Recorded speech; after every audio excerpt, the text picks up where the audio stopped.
What's been your feel, through the first 3 days of Georgia prep, and how close do you think you guys are to, being pretty ready for game day?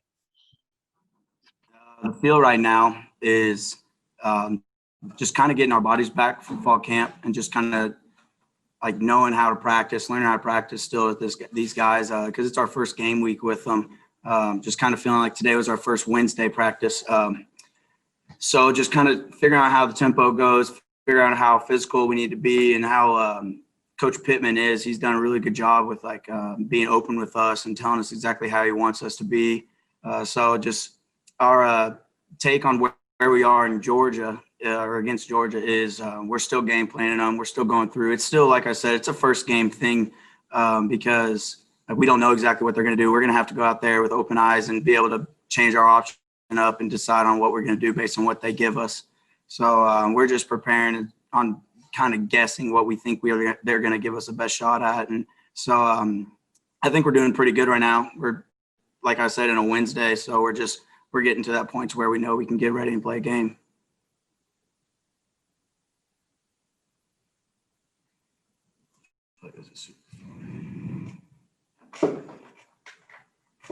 Am I supposed to ask who has the next one? Bob, go ahead. Oh, okay.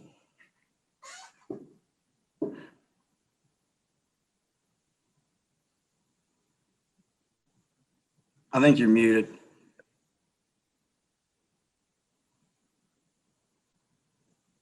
Bob, you are muted, sir. Sorry, it was in a different spot. Can you hear me now? Yes, sir. Okay, sorry about that. Gotta cut some slack. That old guy like me doesn't know much.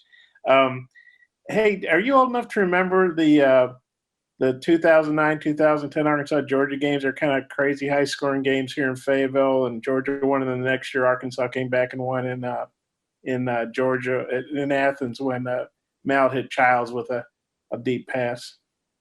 Yeah. Yes, I do remember that. That was when I kind of first started. I moved back to Arkansas from Kansas, and yeah, that was when I kind of wanted to become a Razorback, wanted to be a Hog growing up as a little kid. But yeah, I definitely remember Ryan Mallett throwing a great shot. It's like the thing that Ryan Mallett, he brought a swagger to Arkansas that all I can think of is him and all those receivers around him. And I definitely think that we can get that back here at Arkansas. But yes, I'm old enough. I'm about to be 23, so I'm the old guy around here. I feel like I'm K-Rich all over again. I feel like I'm old as can be. And Beckett kind of sealed that game. Jacob Beckett, he kind of flew through the air and sacked. I think it was Aaron Murray. Do you remember that play at all? I'm not. If I was in the game, I would have remembered it, but I don't. Okay. I don't remember that. Okay, I got some more Mario, but I'll let it rotate here around. Hey, Grant, how have you guys been working out the scout team situation with the quarterbacks? Do you have two different scout guys, like one for DeJuan Mathis and one for JT Daniels? Like, what are you guys doing there? And then who is that scout team quarterback for y'all? So right now we're doing a lot of stuff because based on just how we want to get the best looks we can get. So we're doing a lot of ones servicing the two, or the two servicing the ones. And then we're doing the two defense services, the one offense. And we're just giving those looks that they want to see. And then when we go to scouts, we have a bunch of different guys rotating through there. I'll tell you right now, we have some scouts that are going on their offense that are going against us that could play on Saturday just because of the numbers we have to be able to do. The quarterbacks have been, I think it's been rotating through. I know Malik has given us probably one of the best looks that Malik Hornsby, just because of DeJuan Mathis. He's given a really good look. And like I said, he's one of those guys, he's going to be really good here at Arkansas.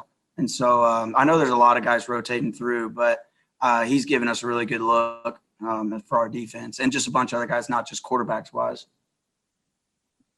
Hey, Grant, I'm curious who's kind of jumping out at you in terms of Georgia skill players. Who's kind of catching your eye there? Who do you need to particularly game plan for? Yeah, a lot of guys. They have a lot of good players on their team. Number one, I'm not big with names. I'm a number guy. Number one is he could be one of the best players in the SEC this year. He's very good. He's very talented. Number four is very shifty. He's they're kind of like a slot/running back. He kind of moves around. He's very shifty. He can make you miss. Number 3, the running back as well. He's a very down, like B gap to B gap runner. He's very strong, very physical, likes to hit the hole real hard. Like I said, they have a good offense, and they're going to be able to do a lot of different things. And that's why it's challenging to be able to game plan for them. But it's one of these things, like, it's fun to have this competition super early and to be able to kind of open our eyes. Like, this is a 10-game schedule at SEC. Like, this is going to be something we're going to face every week, but this is going to be one of the best teams we play, and we're ready, and we've been preparing like it's the best team in the nation, because that's what we're getting ready to face. Yeah, Grant, hey, it's Bob again. I think I'm unmuted now. I figured it out. Hey, Sam Pittman made it clear he really wanted this job. Some coaches weren't beating down the door to get it, or they were maybe trying to use Arkansas to get a raise or whatever. Sam, he's talked about wanting this, loving Arkansas since he was in high school. What does it mean to you guys to have a coach who wants to be here so bad? It's not just about the money or about the SEC. It's he really wanted to be at Arkansas. And just how do you guys feel about wanting to have a strong debut for him on Saturday? Yeah. As players, the only thing you can ask for is someone you want to go out there and you play hard for. And the only way you're going to do that is if you know that they love being a Razorback just as much as you. So when you have guys like these guys, like right now, like even the captains, like they love being Razorbacks. Like we have a transfer quarterback who came in here and now he's a captain. And I'm telling you right now, he loves being a Razorback. He comes to work every single day, puts his hard hat on and just goes to work. Like, so knowing that we have a coach that loves being a Razorback, he loves putting on his hard hat in Fayetteville, Arkansas, and just coming to work every single day to get better for Arkansas and for the state. It makes you fight for him even more. I think I said that in my last interview, actually. Just being able to have a coach that goes out there and you can know like you're going to give it your all for him. It definitely is. It means something coming from Georgia, yeah, but just the fact that every single weekend, that knowing that we can fight for him because he wants to be out there just as much as us. If I can ask a follow-up, you mentioned Felipe. Sam said that Felipe got pretty emotional when he was named a captain or voted a captain. He said he wasn't going to say what he said, so I don't know if you'd want – I guess Felipe could speak for himself on the other call. But what did you think about how emotional Felipe got and what he said to you guys? Well, Felipe is one of those guys. He leads with passion. He may not always be the guy to speak up at certain times, but I know when he speaks up, like it's passionate in everything that he says. He means what he says. He's not a guy to just talk gibberish. So I know I don't want to speak on his behalf based on what he said. Kind of like Coach Pittman. Out of respect for him, because he's gone through times like he's having to leave Florida. Like that's where he grew up. He didn't want to leave Florida. So knowing that he became a captain here, he knows that he loves it here, and he knows that he's welcomed here and he's loved here just as much as anybody else. So I'll let him answer that. I'm sure he'll get asked that, but it means a lot for him to come here and lead the way he's led. I got a couple more, but I'll turn it back over to whoever wants to ask something else. Yeah. Hey, Grant. You had 39 tackles, I think, last year. I was wondering if you thought that number is going to go up this year, and just what do you think your expectations are just when it comes to tackles this year? Yeah, I definitely think it's going to go up. I think the amount of reps that I'll be able to get is be able to move up and just be able to get the productivity up. This defense, it really relies on linebackers to be able to make tackles. And if we're doing what we've done in the past and what we've continued and what we're going to try to do this year and how we've gotten better, I think that number is going to go up for both Bump and I, and just our linebacker core in general, just because we have a lot of guys that can play. So our defense, the way it's set up, is we have to be able to stop the run. So unless they open up the book and throw the ball 90 times on us, then I think it definitely can go up. I'm not going to set a number just because I don't want to put that juju on me or anything, but I'm not going to set a number, but I definitely think it'll go up. Grant, you mentioned stopping the run and having to be able to really do that strongly, but compared to last year, just where do you feel like you guys have improved the most defensively? Is it coverage, run stopping? What do you think the biggest improvement has been just so far? I think our aggressiveness to get to the ball. I think it might start with D-line, just having those bigger guys up front that we haven't had in a while. Knowing where we are, knowing the style of defense we're playing with Coach Odom, he wants us to attack the line of scrimmage every single play because he knows we got someone else to cover us up. If we hit that wrong gap a little bit, he knows that next person coming over the top is going to fit it over perfectly, so you can be more aggressive in this defense. So I think the I think the aggressiveness, I think you're going to see. I think we're going to be able to put some pressure on some people. I think just because of the way people are understanding our teammates are understanding the where and like how you're supposed to get to a certain point, like the urgency you're supposed to have. I think that's going to be a big difference from last year, just based on just aggressive. Grant, you mentioned the defensive lineman a second ago, but Jonathan Marshall specifically, I feel like he's been here a long time, but we don't really know him that well. Just could you give us a little bit of insight on who he is as a teammate, maybe as a person, just from some interactions with him? Yeah. So I came in with Jay Marsh. I'll tell you right now, when he's about to come talk, I know everyone, he knows he's a good speaker, but his confidence in speaking has grown so much over these past 4 years. He's not one of those guys who could come up here and just talk for 30 minutes. So he's a gentle giant, super nice, one of the most loving guys I've ever seen. But when you get on the field with him, like he's the most powerful man I've probably ever been around, to be able to take on 2 or 3 people at a time and just move them around like it's nothing. He's a guy that like I'll be able to call brother for the rest of my life, just because I've known him. We've been through 3 head coaches now with him. We've been able to go through the fire. We've seen successes. We've been through it all. So being able to be a captain with him next to me, those other 2 guys are transfers, and I love them just as much. But me and Jay March be able to come from the very beginning and just be able to stand next to him on Saturdays when we walk out there is a big deal.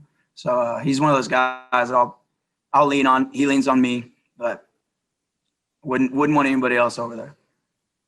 Yeah, Grant, hey, it's Bob again. Can you hear me okay? Yep. Okay, amazing.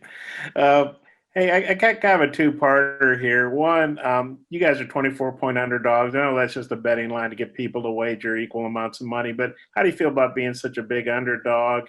And then the second part is, there's been so much uncertainty going back to March. How good does it feel, fingers crossed, to hopefully get this, to get to start playing on Saturday?